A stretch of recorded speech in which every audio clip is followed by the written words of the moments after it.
पुराने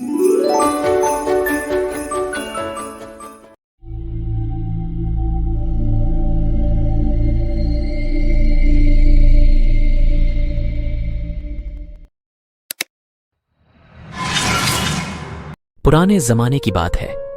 एक बड़े ही सुंदर बंगले में एक राजा और उसकी रानी रहती थी। उनके पास एक ही संतान थी, एक बेटी। रात के अंधेरे में जब सभी सो रहे होते हैं, वह बंगला भयंकर दिखने लगता था। रानी की मौत के बाद राजा की बेटी ने उस बंगले में अकेले ही रहना शुरू कर दिया। उसकी आवाज अक्सर अंधेरे में सुनाई देने लगती थी।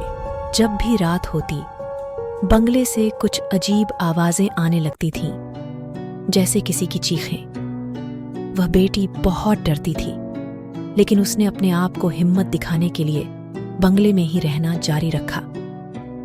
एक रात जब वह सोने के लिए बिस्तर पर गई, तो उसको लगा कि कोई उसके पास आकर खड़ा है। बंगले के कोने में एक पुरानी तस्वीर थी, जिसकी आंखें रोज बदलती दिखाई देती थीं।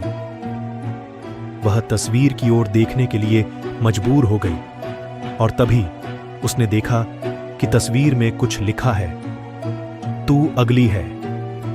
उसकी सारी बालों में से एक एक के समान तस्वीर में गिरने लगे।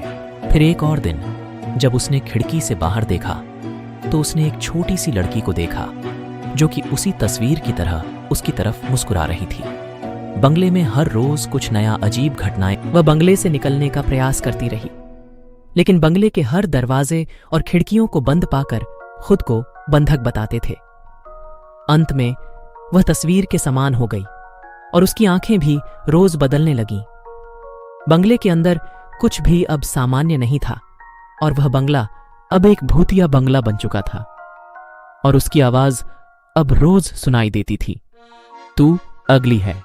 बंगले में बंधक बनी उस बेटी के साथ साथ अब उसकी भूतिया तस्वीर ने भी अपना खुद का रोजाना खाना पूरा करना शुरू कर दिया और उसकी बोली जब भी वह सुनी जाती तो सबको एक दिल की धड़कन सुनाई देती, तू अगली है। और इसी डरावनी निर्मिति के साथ भूतिया बंगले की कहानी अंत होती है।